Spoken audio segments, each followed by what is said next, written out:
So an ideal industry is one where, as you see in this chart, that our ability to distinguish quality is very, very low, but the stakes are very, very high. It's very sexy. There's a lot of money being invested. And best yet, you could take the moral high ground. If anybody questions what you're doing, that you can claim they don't care. And there's a lot of great industries that exhibit this. Security is one of them. We talked about environmental technologies. And the charitable donation area is actually very good for creating great PR. Education, again, for good PR. And of course, government, anything spent to the government. And so, again, tactics that we're going to use is focusing on marketing, perception, stay away from any level of complexity, keep scientists, engineers, and experts out of management. And generally, you want to use a looter mindset. Somebody who really isn't focused on generating quality, but is focused on really getting the message out there. Focus on money spent and technology deployed, the number of patents you have, not things you can actually measure. And then have a risk contingency.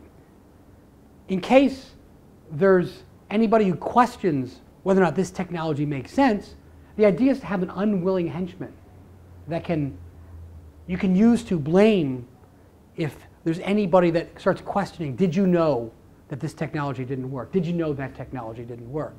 And so you have the ability to spread disinformation so that people get confused and get really focused on the excitement of the environmental technologies, the security, we're going to protect the country, we're going to improve education, things like that. And let me give you some more specific information here. For example, in some of these industries, what is the simple metric we want to keep focused on, and what is the complex metric, the one that actually measures reality that we want to keep people focused away from? So, for example, in environmental technologies, we already talked about that. We want to focus on the sexy technology. And we want to stay away from any measures of environmental impact and carbon footprint.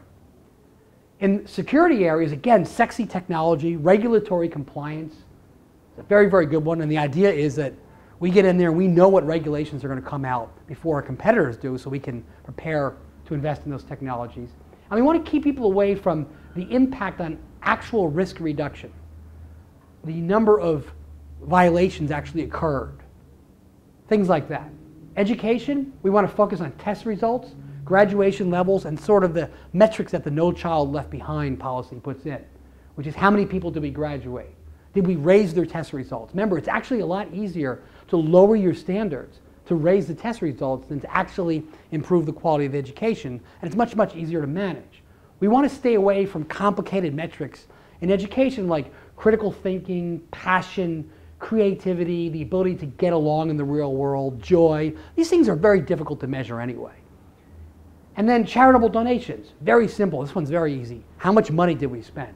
We want to stay away from the effectiveness of the program, its impact on reaching the target population, achieving the results, because it's much, much easier to get people organized around how much money did we spend and our ability to spin that.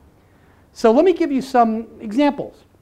And these are technologies and markets and companies that we've actually worked on before, and I want to give you an idea of some of the complexity that we see.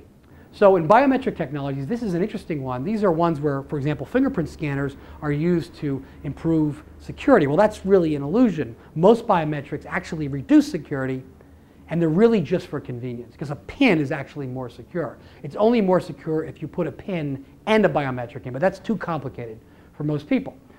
But they're a great product to invest in because corporations want more security. They don't really understand or need to understand what makes something more secure. So biometrics is a way to satisfy your IT department, your board of directors. Hey, we're doing something about security. Tremendous market opportunities. And so what happened with one of our companies was they had this illusion. They were drinking their own Kool-Aid. They believed that the reason why people bought their products was because they were the best security products. And then when low-cost competitors came along, they wanted to compete by making their products more secure, more robust, which was absolutely absurd because they were drinking their own Kool-Aid.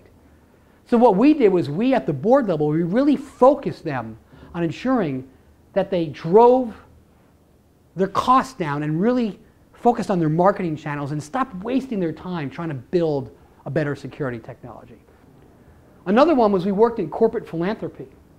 the Gates Foundation has really, really raised the bar on trying to change the measurement of success from how much money is spent to results. And the reason why the Gates Foundation is doing it is because that's Bill's money. This is not people who are giving money in isolation and feeling good. This is Bill's money. And so let me give you some examples. 80 to 90% of drugs going into Africa for malaria are fake or counterfeit. And that's pretty widely known.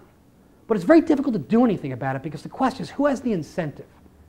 It's much easier to measure success on the number of drugs delivered. How can you lower the cost on getting those drugs delivered? And so the efforts of the Gates Foundation has really raised the awareness of people in that industry to change the way they measure success, to change their DNA. And so we work with one of the major corporate philanthropy companies who brought us in. The CEO brought us in, and we really believed, we actually got duped on this one. Yes, even us, the orchestrators, got duped. We really believed that the bar had been raised so much by the Gates and Warren Buffett that this organization was really prepared to make the organizational change that was required to change the DNA, to shake the leaves, the dead leaves out of the tree, to really make that change. Not just talk about it, but really make it. And it was almost impossible to do that, primarily because the board and the CEO of the company really weren't interested in that. That was not a priority to them. And as it became aware of us, we had the wrong person in there.